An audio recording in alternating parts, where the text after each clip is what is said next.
Hi everyone, welcome back to another video. It has been some time and a half since I made my last video.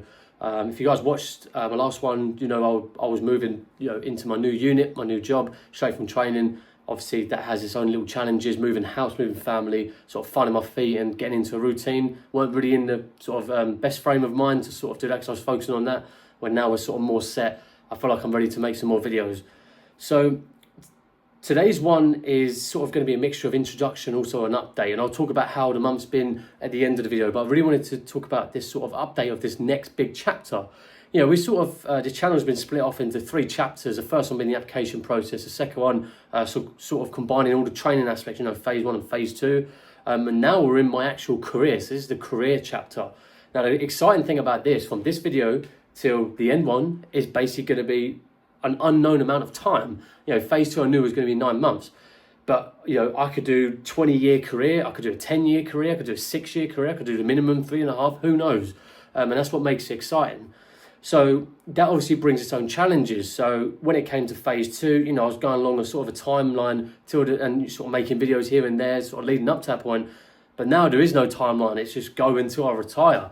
So how am I actually going to structure these videos? Well, I thought, considering the previous videos has always been my experiences and hopefully giving some people some advice, and also simultaneously, and I mentioned this obviously in the beginning of the channel, to sort of create a journal, a documentary, I think that's a wrong word, maybe journal, electronic journal, that I can look back in years to come, or my kids can look back, or we can laugh, you know, in 20 years time or whatever. We can just see how young I was and how old I am now, you know, whatever the case may be, while simultaneously helping people sort of currently in the present day, if you will, in whatever I can help in, you know, if they find comfort in me talking about my experiences or what to expect, and they're a bit more informed, a bit more confident. That's what I'm hoping for. So they're the sort of main 2 goals I'm going to be hitting. So how I'm going to accomplish that in this one is going to be talking about a career.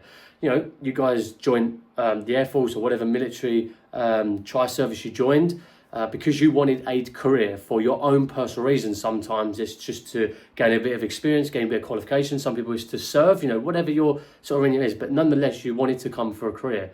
Now, a career doesn't just involve what you do in the workplace. It also involves what you do at home.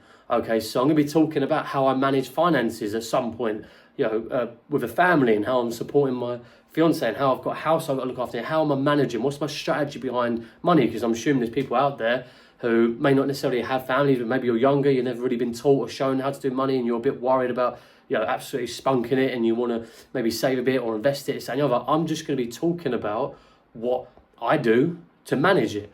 I'm not going to be one of these, I mean, I guess you could say it's like self-help sort of stuff, but I'm not going to be one of these people that, I see them all the time, it's like get up 4 in the morning, 10,000 crunches, rip curls, whatever. It's not going to be necessarily like that. It's just going to purely be, you know, I'm going to be talking about finances. What do I do? Sort of brainstorm at the same time. I'm just sort of getting my thoughts in my head out on video. And again, that's for my future self, it's for my future kids, but also people in the present. They thought, Joe, I never thought about that saving technique, or I never thought about how I manage money this way. That could help, or maybe it wouldn't, you know, or maybe it confirms what you're doing already is the right way. If you see where I'm coming from. So I guess you could say these sort of next line of videos, however many are going to be, it's somewhat self-help, but it's mainly going to be talking about my own experience, just talking about what I'm doing, what I recommend, what the failures I've made, and sort of talking about them as well to hopefully make you more aware, give you more confidence, if you will, whatever sort of positive take you can take away from it. So that's what my aim is for these next videos. Again, it could be finances, it could be talking about me promoting when it comes to military. So it's going to be military as well, it's going to be my career, it's going to be personal, and I'm just going to lay it out there for everyone to see. You know, I'm going to definitely put the struggles in there, as I always have been. I've been as honest as I can with you guys. Nothing's ever scripted. So I'm going to be talking about things I've done wrong, the things I did right, the brutal, honest truth, whether it's related to the military, whether it's related to personal life, whether it's outside of those 2 as well. I'm talking about the career. Okay, that's going to be the title, and that what comes into it: promotion, family life, finances. You know, I might talk about more of my religious belief. I might talk about, you know, how I journal, when I start doing more appreciation techniques, you know, all these different stuff, many different things that we can talk about to hopefully help you guys, but also for me to create somewhat of a legacy for my kids that when I die, I'm going to die at some point, that hopefully they can look back, and I've made enough sort of videos that they can look back and go, Joe, our dad recommend doing this, you know, whatever the case may be, or whatever they can gain from it. So that's my sort of mindset going into it. And another one that I really wanted to mention more specifically is obviously when I get promoted, a big one being the military, you want to get promoted, corporal, sergeant, whatever, or if you want to commission. I was thinking about commissioning, but I'm not too sure yet. That's obviously a very big step in a different direction. So probably not, definitely not for a couple of years. I want to get qualifications, I want to get in my role and sort of get set on that. But you know, when I go to corporal and stuff, I'll definitely talk about sort of like SJARs and what I did to maybe give myself a little bit more of an edge and things like that, because I have got things going on which I might mention towards the end of the video if I remember, but I always forget, that I'm working towards that even now, just starting in the career, in the job. So that's just to give some ideas. Maybe I'll talk about leadership as well, not just leadership to get promoted, but also in the community and the family sense as well. Just things that I do and things that I'd recommend doing, failures, this, that and the other. And yeah, so that's the sort of idea. So we got all that out of the way. That's a big introduction because obviously it's going to be a big chapter. So now for the actual, the juicy stuff. So how has this month gone? So to be brutally honest, it's been very, very good. It's been obviously stressful at the beginning. You know, unfortunately, because when I could move into this house was on Monday, I had to leave my other house on a Friday. So I got the RAF fortunately paid for a hotel.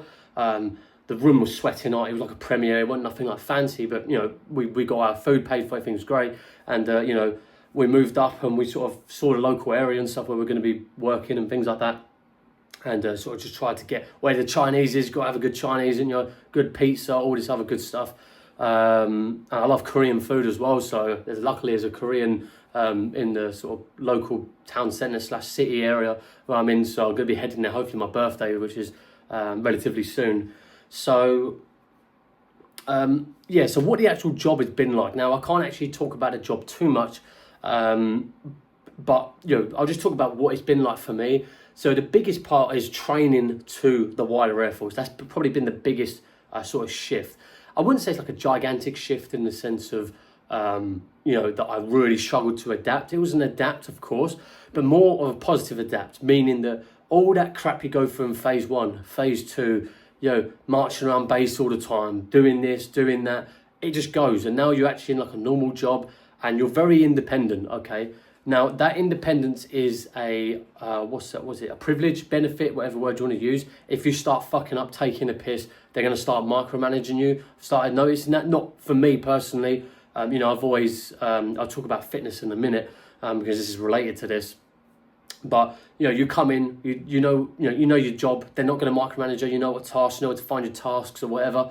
Yeah, I've always been quite a proactive person. I like to work until my day ends, and sometimes I even extend it. I always like working as much as I can, which I've done at the weekend. Just something basically happened in the role, again, I can't talk about too much, where it sort of had to require just a tiny bit of weekend work. I said yes to it, no worries at all, because I live on base. It's not hard for me just to sort of literally walk across and I'm there. So, yeah, it's not too much of an issue for me, and I do really enjoy the job. And it's the first time I actually you know, don't mind going into work, which is a lovely feeling. You know, it comes to Sunday, yeah, the weekends end, but I don't mind going to work on Monday. That's a great feeling, believe me. So, you know, whether it's going to be the same for you guys, if you're not in your post yet or whatnot, then obviously please keep that in mind. But for me, I enjoy it. So the next big thing that's changed is fitness. So obviously during PT, phase 1, phase 2, it's always set. You're going to be doing this time, you're going to be doing that. It's somewhat similar. It depends on where base you go to. I feel like this is, you know, RF wide. This is all stations. Is that you have not necessarily mandatory PT, but some bases do. I've heard. I think I can't remember what base names, but some of them have like set PT. What you do in those in those sessions, I think it's depending on you. Or it's mainly like sport and some fun activities. You don't have to wear the PT kit. You can wear civilian stuff. Okay, but for me personally, we have a unit PT on Wednesday evening where someone would organise a sport. Mostly it's badminton or football. Sometimes there's other things as well. But, you know, you don't have to necessarily go there. You can go there for 5-10 minutes and go and do your own stuff. I've been getting into the gym quite a lot. So I've been doing a lot of weightlifting. So we get three sort of like PT sessions that we're allowed to do. Now, if you're sort of on duty, if you will, which means that, you know, you're going to be staying till lock up, you're going to be locking up the building and whatnot on a Wednesday, obviously you can't attend that PT, so they'll just give you another day, whatever day you choose to do. It could be Monday, it could be Thursday, whatever, right? But for my unit specifically, and again, this isn't necessarily maybe you guys or sort of like Air Force wide, but it might be in other places, is that we technically get to choose to some extent of what we do and when we do it. So we can either do it in the morning, you have a 2-hour period. And for me, my workouts usually last between 45 minutes to an hour and 30. Depends on what sort of, how many muscle groups I'm working out, things like that. Usually like chest and arms usually takes about an hour. Shoulders and triceps, yeah, it takes a little bit longer. But you get a 2-hour block. So you don't have to, so I start work at 8 till 5. Okay, so I don't have to come in till 10 as long as I'm doing PT, or I could leave at 3. I've got 2 hours to take you go PT, and then you go home because that's sort of blocked off for your PT. It's sort of finding the balance. I don't take the piss and do 15 minutes, just walking like slow pedal on the bike and fucking off. Whether people would do that or not, I don't know. But if I say I'm going PT, I am going to go, and I will do quite a strenuous workout that I'm making, and I'm sort of out of breath and I'm a bit knackered. I would recommend you guys, if you haven't done that, don't take the piss. I know it might be easy to take the piss, but I like working out anyway. I enjoy the gym, so it's quite easy for me. Sometimes go in mornings, sometimes go in evenings, depend. But it's quite, again, independent. If there's nothing on, someone's in the office, I'll tell my line manager, RAF, go and do some phys. Yeah, sure. 3 o'clock, go and do some phys, 45 minutes, hour and a half, sometimes almost 2 hours. Again, it depends on what I'm doing. If I want to do a bit of cardio after as well for about 10, 15 minutes, obviously you can push the time up. But again, I don't know if other units are different. They might micromanage it a bit more. But again, that's just to keep in mind, guys, for things you have to do. For us, it's not really as strict because we're much more of a smaller unit. However, if someone starts taking the piss, and obviously that privilege is going to be taken away. So, I don't take the piss of it. If I'm going gym, I will be going gym in the next 15 minutes, half hour. I've got to get changed, and I might have to help out my daughter and stuff. But I will be going gym in that time period nonetheless. So that's the first point. And the last point that I want to do before we wrap up this video is talking about station duties. Okay, now this is something that you are probably relatively familiar with in training. For example, for me in phase 2, we would have duty course where you'd have to lock up. You have to wait till 5 or 6 o'clock.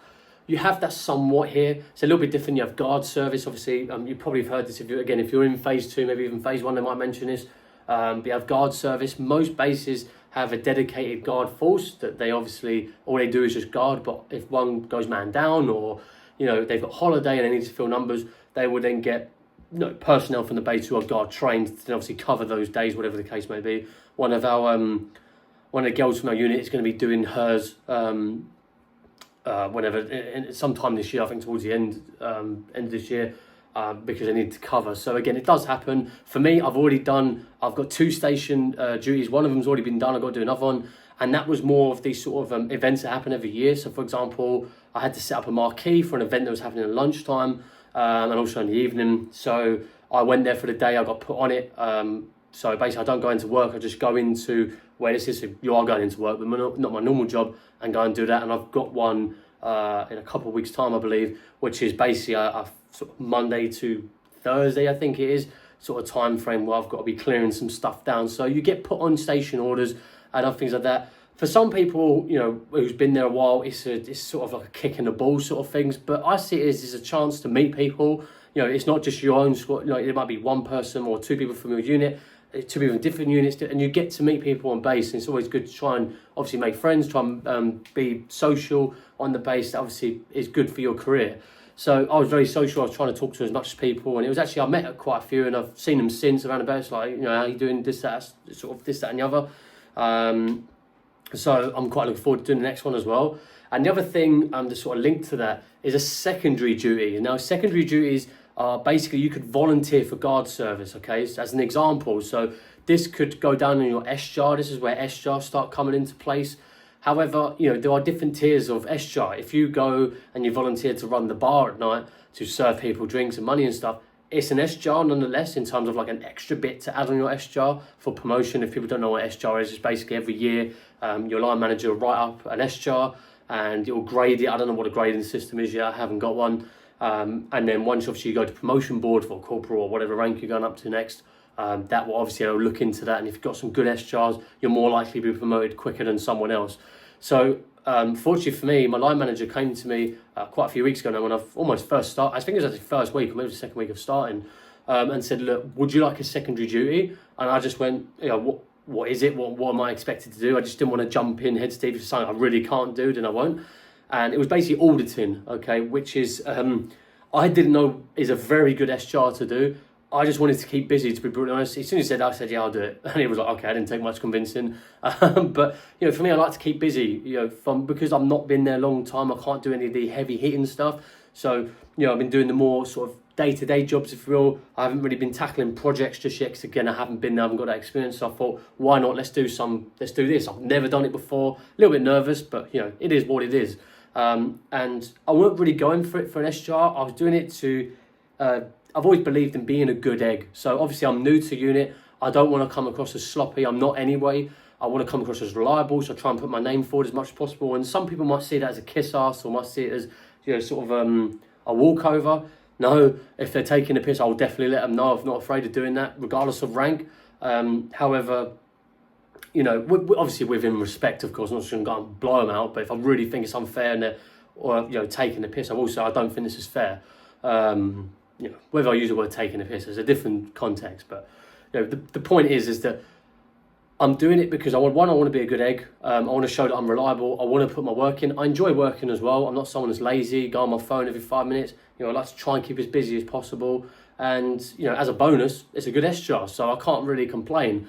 And yeah, so that's my sort of thought process going into it. I recommend you guys doing that as well. Get involved, get sociable. I know for the younger lot, maybe, especially in this generation, it's hard to be social with all the social media crap and, you know, the computer things. I get that. You know, I've been playing computer ever since I was like 2 or 3. I could basically walk, and social media's always been there, and it's that corrupting app stuff. I've now only got TikTok. I've got rid of all Instagram and Snapchat and stuff. But you know, the point is that, you know, just be sociable. You know, offer a hand to your line manager. Offer a hand to your colleague next to you. Just offer a hand. Don't be a walkover. You know, set your boundary lines, but don't just be someone that's not reliable. Because when it comes to going on deck, when it comes to venture training, they're not going to take you on there if you're someone who wants to travel or train and stuff. Where if you're a good egg, you show up. You know, you're respected. This, that, and the other. They're gonna do things for you, and that's what you want in a career. It's very important. So yeah, I'm waffling on a little bit now, but that's going to be the end of the video, guys. I hope you have found it useful. I'm very excited for this next chapter, actually, because I don't know what it could hold, and hopefully you guys are excited too. So yeah, that's going to be the end of the video, and I'll see you in the next one, whenever that is. Take care. Bye-bye.